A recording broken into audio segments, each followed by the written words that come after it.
Okay, mga kababayan, magandang umaga po sa ating lahat. Today is June 21, 2024, Friday,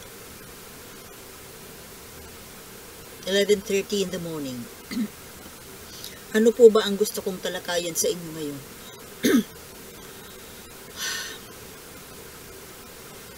Ang gusto ko pong pag-usapan natin ay itong mga nangyayari sa ngayon sa ating bansa. May mga bagay na nakakatuwa, mayroong mga nakakalungkot, mayroong nakapag-aalala, mayroong nakakagalit. Ang pinaka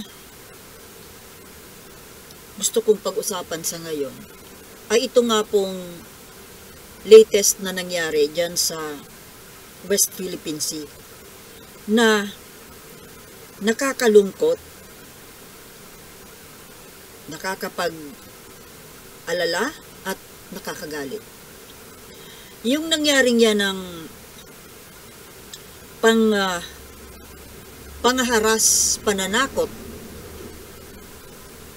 pambabastos ng China Coast Guard sa ating mga sundalo ay nangyari po pala doon na mismo sa tabi na mismo nung BRP Sierra Madre. Hindi naman pala sa gitna ng karagatan. Gitna ng karagatan pa rin yun. Pero ibig ko sabihin, nandoon na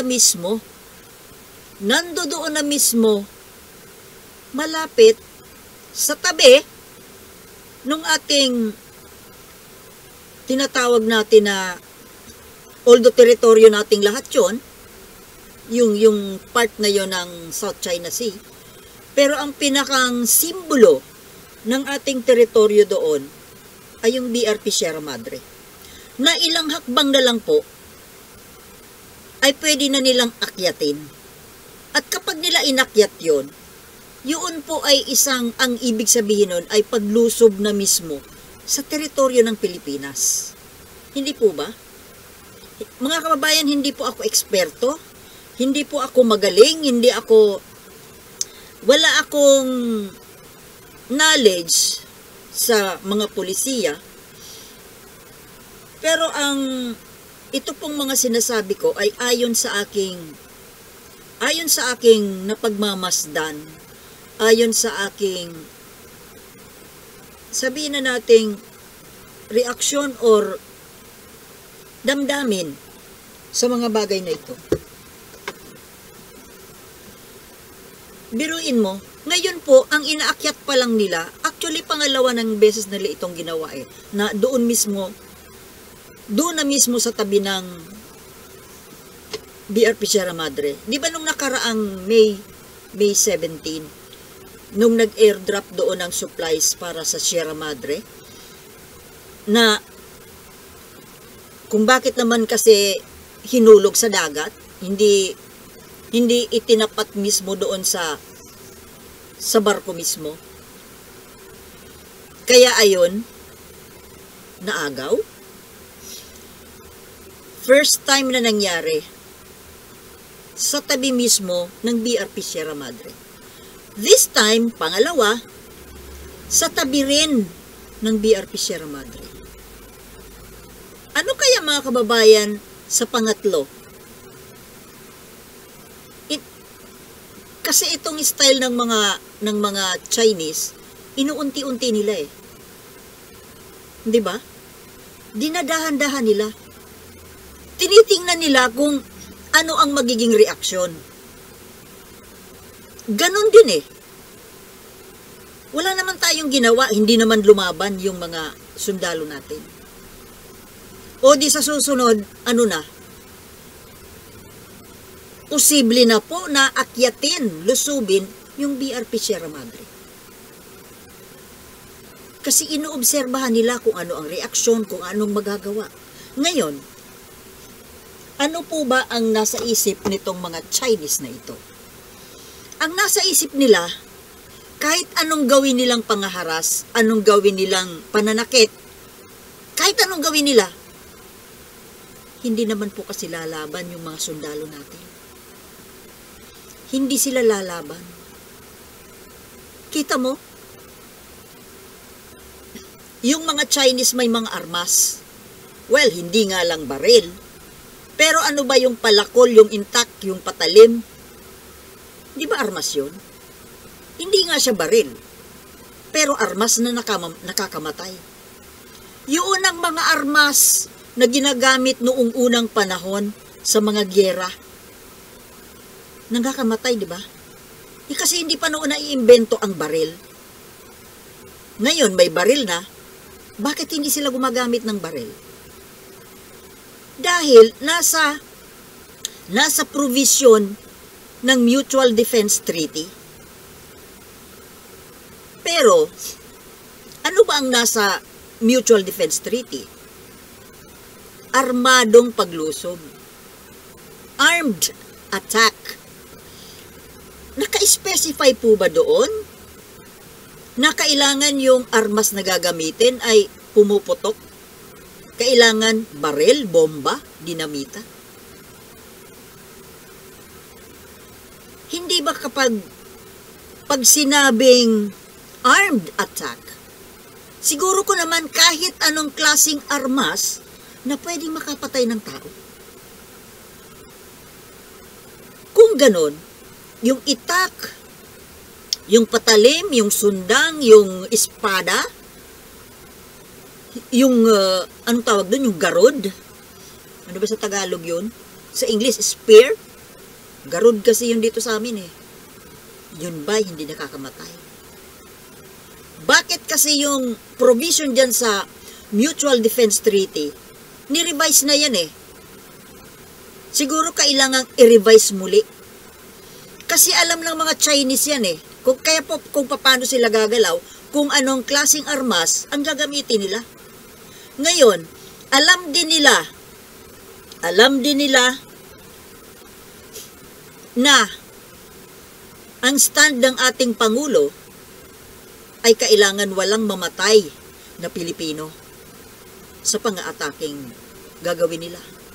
So, ang ginagawa nila, ganun lang, nananakit, hanggang sa pananakit, pero hindi tutuluyan. Na-mutilate man, naputulan man ang daliri, pero hindi namatay yung tao. Hindi pa rin magagamit yung MDT. So, ganun lang eh.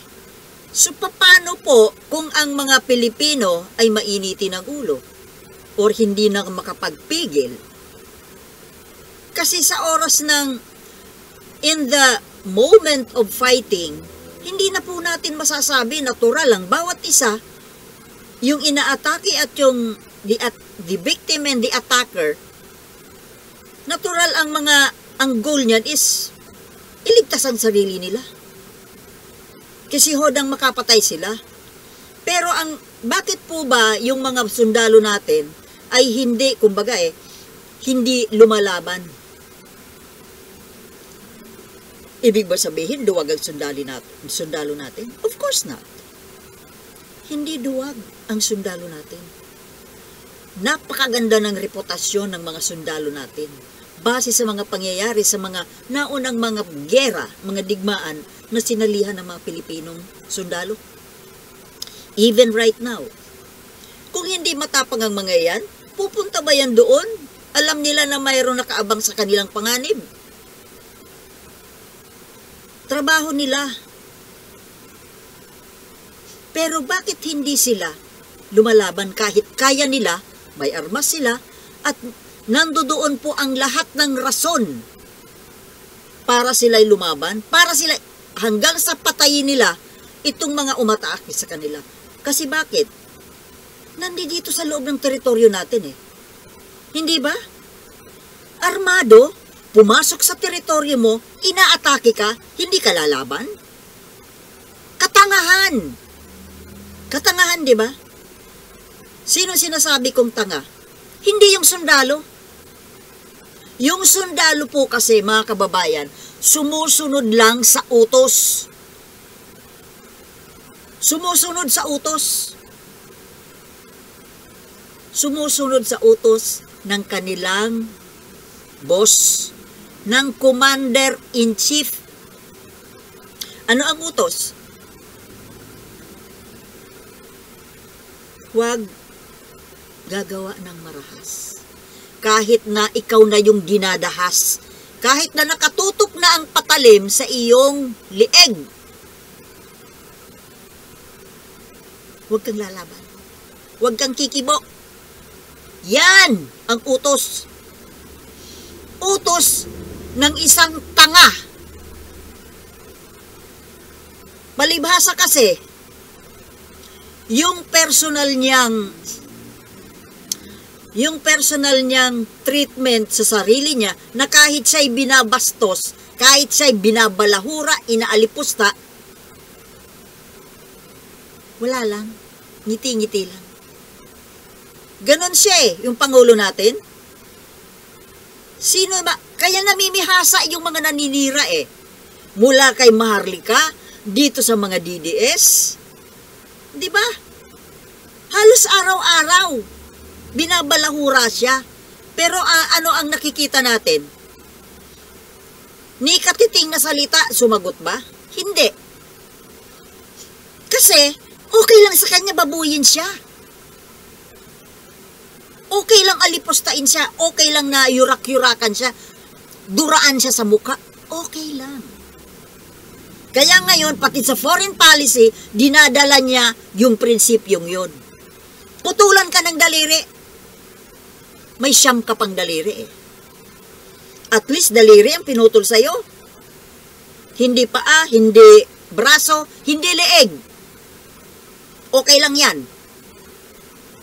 Hindi pa tayo hihingi ng tulong. Hindi pa yan sapat. Hindi pa yan sapat para humingi ng tulong.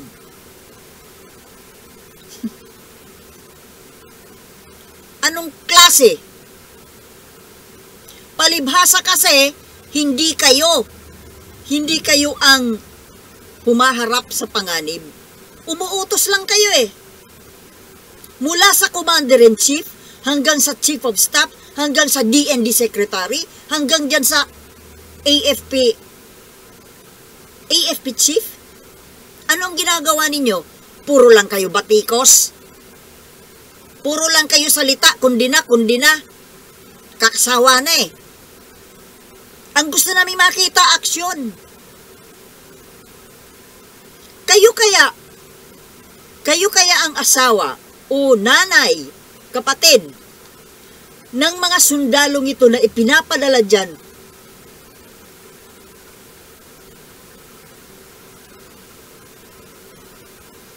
palibhasa hindi nyo kaanak, wala kayong pakialam. Matapos naman putulan ng daliri, sasabitan mo lang ng medalya. Nakakain ba yun? Medalya. Sa harapan pa ng media.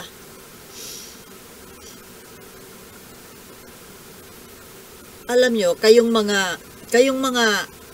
matataas na opisyal, kayong mga nag-uutos dito sa mga sundalong ito para maghatid ng supply doon sa mga naka-station ng mga sundalo. Ilang katao ba ang ipinadala ninyo?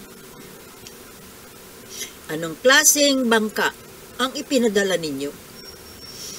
Bangka na kayang-kaya lang na lunurin nung dambuhalang barko ng China Coast Guard?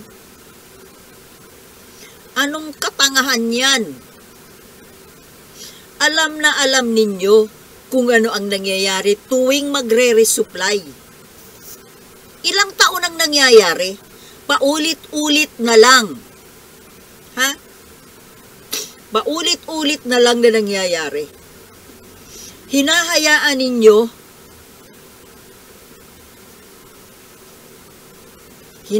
ninyong dumaan sa panganib yung mga inuutusan ninyong sundalo. Tingnan mo yung naputulan ng daliri na yun. Ang bata-bata pa niya Ang bata-bata pa.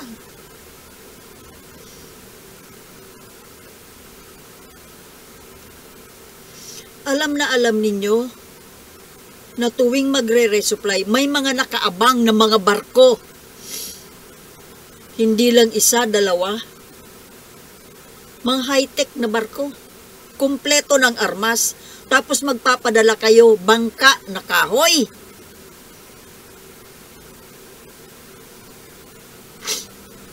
Pagkatapos pag may nangyaring aberya, saka palang magtatawagan, pupunta ang rescue galing Palawan. Gaano kalayo yun? Bakit hindi niyo escortan? Alam ninyo kung ano ang pwedeng mangyari dahil lagi-lagi nga na yun ang nangyayari. Hinaharas. Hindi lang pangaharas ngayon, inakyat na talaga at nanakit na. May mga dalang mga armas. Tapos ngayon, ano ang napapala natin? Ano man lang ba ang narinig natin galing sa Commander-in-Chief? Galing sa DND Secretary? Galing kay Browner? Kay Teodoro? Kay Marcos? Kay Biden? Sa lahat ng mga kaalyado na puro kuda. Ang dami ninyong mga armas. Nagpe-pledge kayo na tutulong. Pledge. Pledge lang. Walang aksyon. Nasaan yung mga sinasabi ninyong tulong?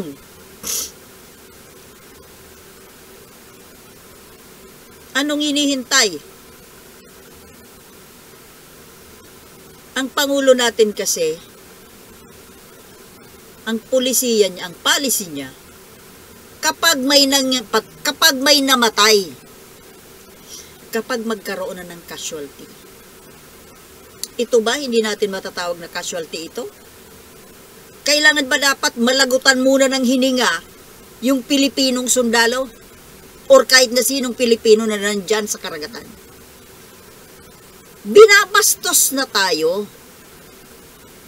Pero anong ginagawa? Tingnan mo si Pangulong Marcos, anong ginagawa? Pinapairal niya yung kanyang personal policy sa sarili niya na kahit siya binabalahura, okay lang sa kanya. Dinadala niya sa pulisiya na pangbansa. Yung kahit bastusin ka. Kita mo, ilang ulit na siyang binabastos diyan sa mga maisog rally. Alam niya ng China. Alam ng China na si Bongbong Marcos, kahit na sipa-sipain mo sa mukha, hindi yan magrereklamo. Okay lang. Kaya ngayon tuloy, ang ginagawa ng China, ayan.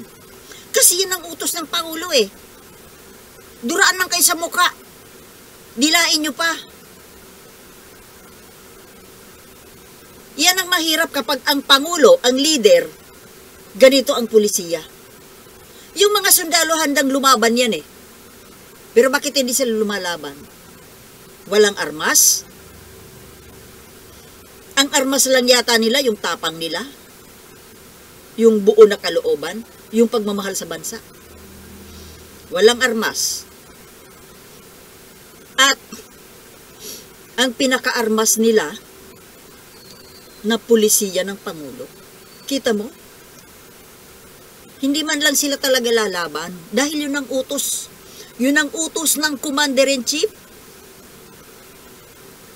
Kaya yun ang sinasamantala at inaabuso ng China.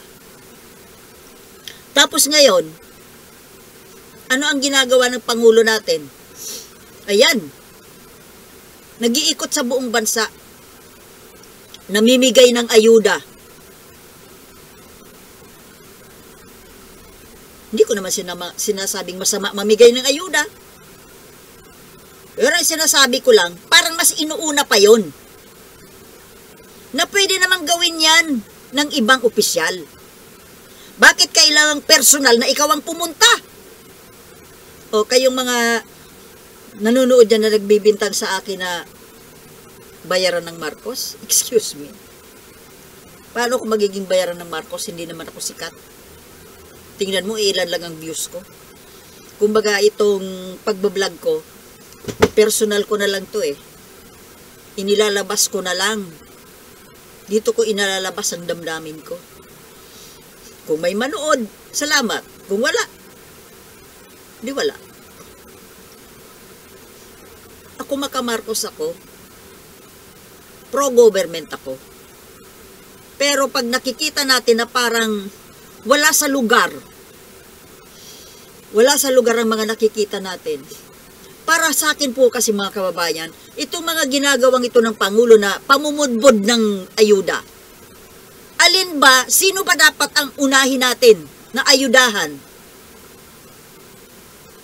Lintik na yung mga binibigyan ng ayuda, sigurado ka ba, Pangulong Marcos, na karapat dapat ayudahan ng mga yan?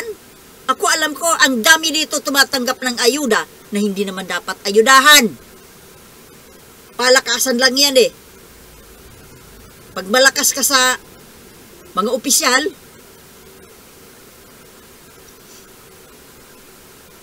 pwede naman gawin yan ng DSWD. Mga opisyal ng DSWD. Bakit ikaw kailangan pumunta doon? Mayroon kang dapat na asikasuhing mas importante. At kung bang yung mga pang-aayuda, ilang bilyon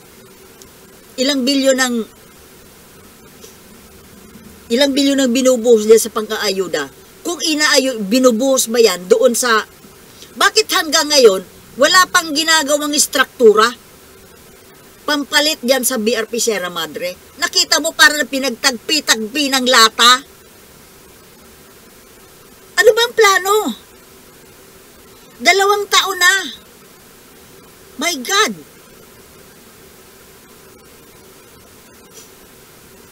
Mahal na Pangulo, naka2 taon na kayo. Wala pa kaming nakikitang concrete evidence tungkol sa kaanuman lang ang plano ninyo para dyan sa West Philippine Sea. Inuuna ninyo yung pamumudbod ng ayuda.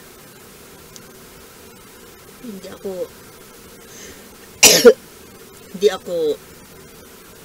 ako pabor dyan sa pang-aayuda na yan. Yung inaayudahan mo, bigyan mo 10,000, 5 kilong bigas. Pang isang linggong pag-ibig. Pagkatapos niyan ano? Kasi ang ibinibigay, consumable. Isubo ngayon, bukas itatain na. Mali. Isa pang malaking mali, bakit kailangan ikaw personal ang pupunta? Or, yan ba ay pangangampanya na? Mga kababayan, ang dapat na inuuna ng Pangulo natin, itong problema dyan sa West Philippine Sea, problema sa Pogo. Tingnan mo ang mga tao ngayon, lalo na itong mga anti-Marcos, itong mga DDS na to, anong pinagpipiyastahan ngayon, pinagkakaabalahan ngayon? Even the media. Anong pinagkakaabalahan? Yung pag-resign ni Sara.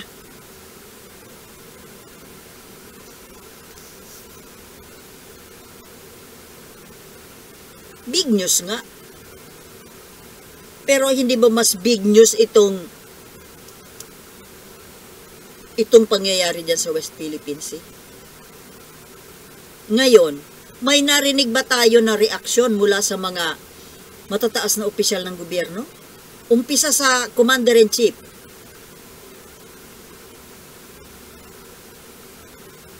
Si Chichi Escudero yata nagsalita na. Pero asaan yung mga other senators? Ano man lang, itong mga DDS na ito, na ang nakikita na lang lahat ay si Bongbong Marcos. Na kahit na maayos naman ang ginagawa, maling-mali pa rin. Wala na kayo ibang nakita kundi si Bongbong Marcos. Ano masasabi ninyo tungkol dyan sa pangaharas ng China? Siyempre wala. Yun ang boss ninyo China.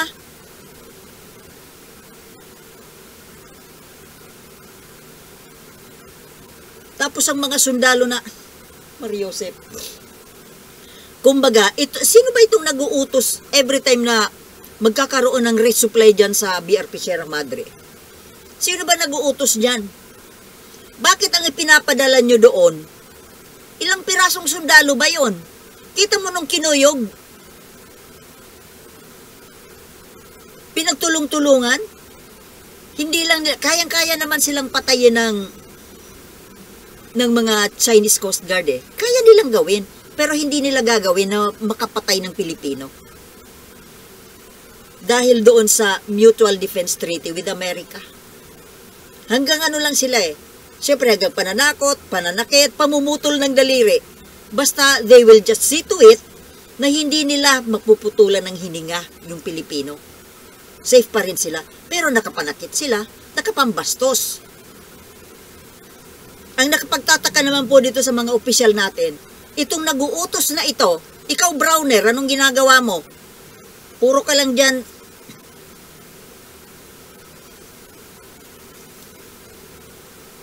Alam na alam mo kung ano ang nangyayari tuwing magre-resupply. Bakit magpadala kayo ng kakarampot iilang sundalo? Anong klaseng bangka? Palibhasa kasi porque hindi nagrereklamo yung mga bata. Yung mga bata, yung mga sundalo. Diba? I see them as children.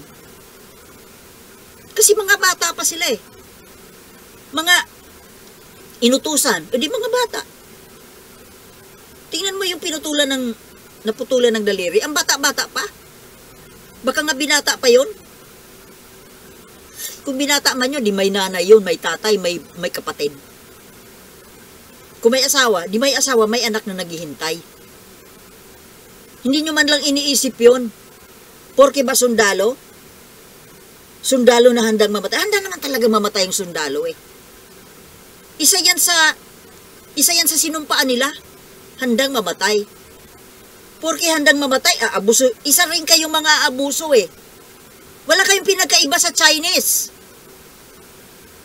Isa kayo sa nagpapahamak dito sa mga sundalong Pilipinong ito na inuutusan ninyo. Para ninyong ibinabala sa kanyon eh. Ginagawa ninyong pain. Parang maliit na isda na ikinabit ninyo ipinain ninyo sa mga, ano ba yung shark sa Tagalog? Pateng. Diba? Porque alam ninyong matapang, isinusubo ninyo yung buhay nila. Wala kayong pinagkaiba sa mga Chinese Coast Guard. Pare-pareho lang kayo. Isinusubo ninyo yung buhay ng sundalo na porke handang mamatay.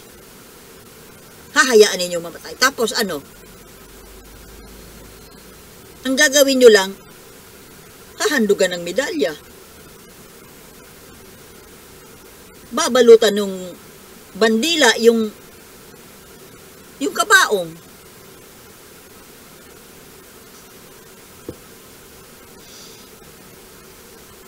Ang tatanga ng nasa gobyerno. Unang-una lang tanga yung namumuno.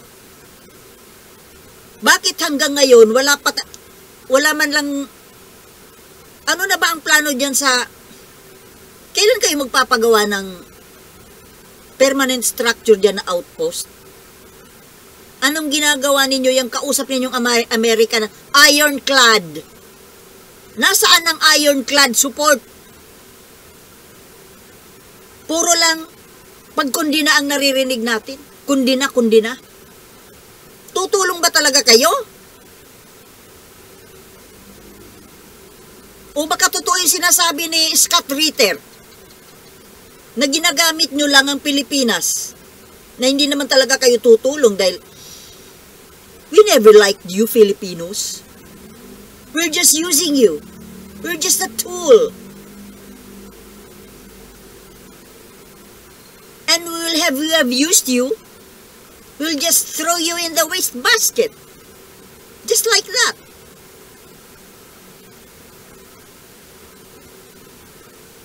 Huwag nyo namang patunayan na tama yung sinasabi ni Scott Ritter.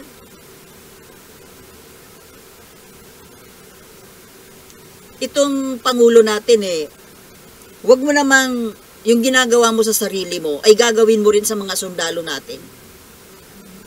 Puro lang naman, puro salita Puro lang kundina. Di natin kailangan salita. Gusto natin aksyon. Okay lang manahimik kung talagang pinapabaho mo yung hininga mo. Pero sana may aksyon. Puro lang kayo meeting-meeting. Di ba nag-meeting kayo, pinadala mo si Teodoro doon sa headquarters ng US military base sa Hawaii? Kailan pa yun? Ilang buwan na nangyari yun? Ano ba napag-usapan? Hinihintay nyo talaga na may mamatay na Pilipino? Nakakatawa na nga yung itsura natin eh. Nakakatawa. Biruin mo, inakyat na, sinugod ka na sa sarili mong bangka. Tapos wala man lang nangyari. Hindi man lang ginaya nila yung nangyari diyan sa Davao nung sinubok ng mga pulis na mag-serve ng search warrant of arrest kay Kibuloy. Siyempre napanood ng buong mundo yon. Napanood ng China yon. See? Mga pulis kayang-kayang harasin ng sibilyan at wala silang nagawa. Pulis pa ang winater cannon. Pulis pa yung sinaktan, hinulog, binugbog. Yon ang ginaya ng mga Chinese. Kasi mga kababayan, yun din ang utos ng Pangulo eh. Maximum tolerance. Maximum tolerance. Yun ang ipinapalaganap na pulisiya. Kaya kahit nasipain ka, duraan ka sa mukha, dilutin mo pa. Okay lang. Subuan ka ng ipot, nunukin mo. Yun ang gusto ng Pangulo natin. Nakakainis na eh. Ako pro-government ako, pro-Marcos ako. Pero kung ganito ng ganito, hindi naman pwedeng manahimik. Hindi ako kagaya sa'yo, Bongbong Marcos, na pinapabaho ang hininga.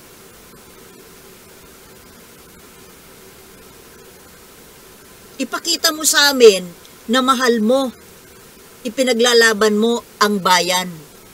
Dahil ito lamang ang nag-iisa naming tahanan.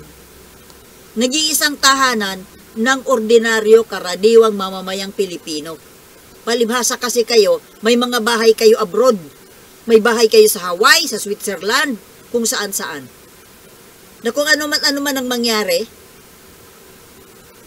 kayang-kaya ninyong lumipad.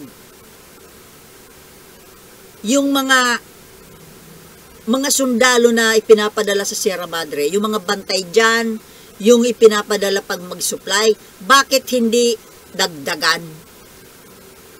Bunutin ninyo yung mga pulis ba o pati militar na mas pinipili na maging bodyguard at escort ng mga incheck. Mga incheck na nagpapatakbo ng pogo. Kita mo? Sarili nating armed forces, sarili nating kapulisan, ang ginugwardyahan yung safety ng mga incheck na sindikato ng pogo at mga sindikatong politiko. What a life. Diba? Ito po yung bansa natin, mga kababayan. Halos lahat ng politiko kasali na sa sindikato ng pogo.